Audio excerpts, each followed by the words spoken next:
వి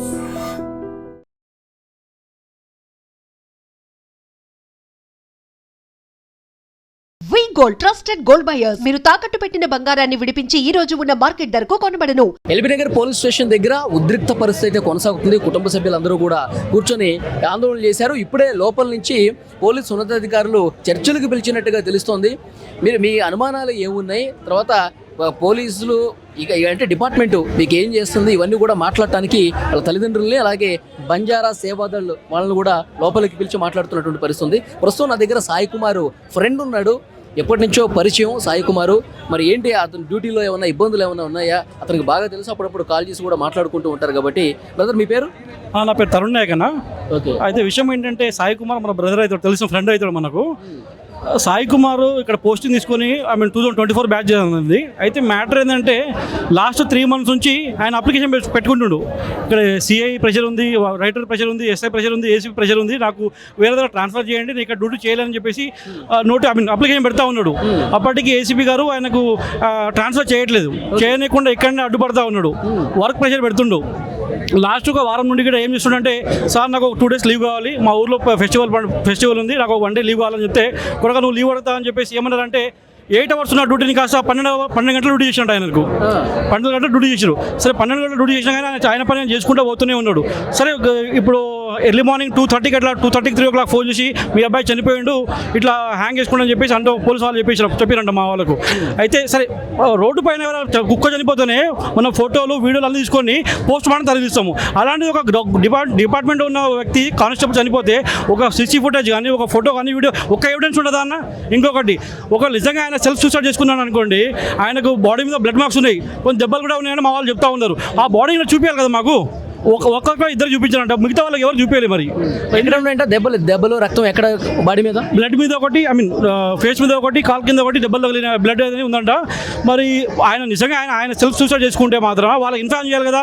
ఎటువంటి ఎవిడెన్స్ లేకుండా వాళ్ళంతటా వాతే ఉస్మానియా హాస్పిటల్ తీసుకోవడం జరిగింది, అక్కడే పోస్ట్ మార్టం జరుగుతుందని చెప్పేసి వీళ్ళే ఇన్ఫార్మ్ చేయడం. గతంలో కూడా లక్ష్మీబాయి అనే ఒక గిరిజన బిడ్డ మీద బ్రోతల కేసు పెట్టి కొట్టకుండా కొట్టి చనిపోయే విధంగా కొట్టి అదే గవర్నమెంట్ హాస్పిటల్ పడేసి రామని ఏమన్నా ఆమె కూడా అప్పుడు కూడా ఏం చెప్పారంటే సిసి ఫుటేజ్ లేదు, సిసి కెమెరాలు వర్క్ చేయట్లేదని చెప్పేసి గతంలో కూడా ఇదే ఏసీపీ గారు డిసిపి గారు చెప్పారు.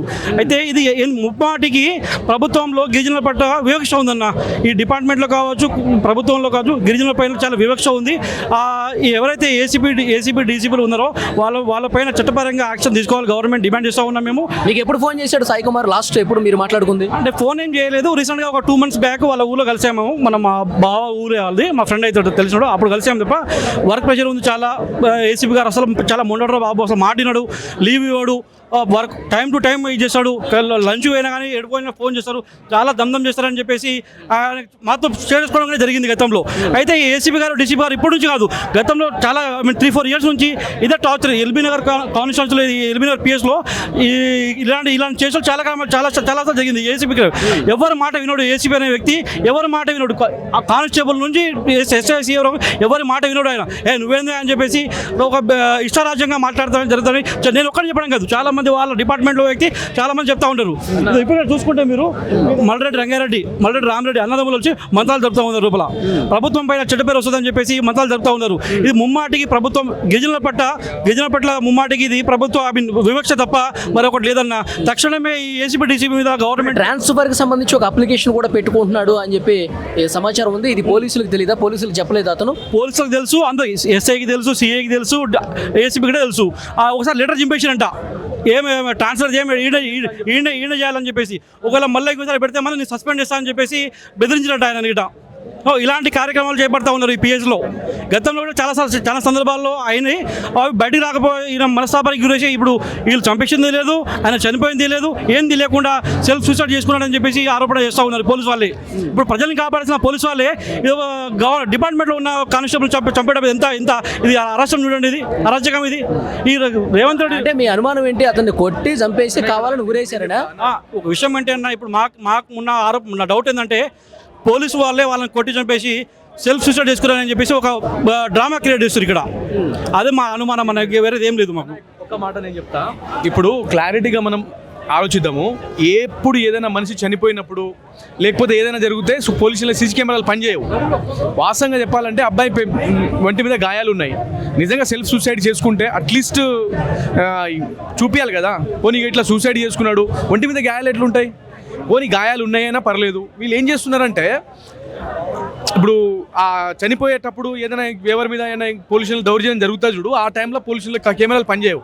అంటే ఇక్కడ పాయింట్ ఏంటంటే కంప్లీట్ మా గిరిజనుల ఈయననే కాదు, మా ఫ్యామిలీలో కూడా 2-3 కానిస్టేబుల్ ఎస్ఐ లెవెల్లో ఉన్నారు. మా గిరిజనుల్లో ఎవరైతే లంబాడికి సంబంధించిన ఎవరైతే విధుల్లో ఉన్నటువంటి పోలీస్ అధికారులు కావచ్చు, వేరే దేంట్లైనా కావచ్చు, ఎంత వివక్ష చూపిస్తారంటే ఇప్పుడు మొన్నటి వరకు మనం చూస్తూనే ఉన్నారు. తెలంగాణ రాష్ట్ర ప్రభుత్వము గిరిజనుల్లో ఉన్న ఉద్యోగాలపైన షోకాజ్ నోటీసులు పంపించి ఎక్కడ పడితే అక్కడ ఈడీ సిబిఐ విచారణ జరిపించి ఎంతోమందిని సస్పెండ్ చేశారు. సో ఇది కంప్లీట్ గిరిజనుల పైన ప్రభుత్వం చేపిస్తున్న దౌర్జన్యం ఇది. రేపటి ఇంకొకరిని చంపేస్తారు, సేమ్ ఇట్లానే లోపలికి కూర్చొని మాట్లాడతారు.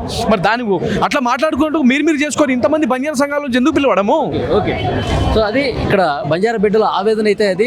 చాలా మంది డిపార్ట్మెంట్లో ఇబ్బందులు పడతా ఉన్నారు. చాలా మంది గిరిజన బిడ్డల్ని ఈ విధంగా వివక్ష చూపించి చంపేస్తున్నారని చెప్పి వీళ్ళందరూ కూడా ఆరోపణలు చేస్తూ ఉన్నారు. ఇప్పుడే డీసీపీ ఏసీపీలు కూడా లోపలికి వెళ్ళి పరిస్థితిని సమీక్షిస్తున్నారు, కుటుంబ సభ్యులతో మాట్లాడుతూ ఉన్నారు. మరి లాస్ట్లో ఫైనల్గా ఏం కంక్లూజన్కి వస్తారు, పై ఉన్నతాధికారులు ఎలాంటి సమాధానం చెప్తారు చూడాలి.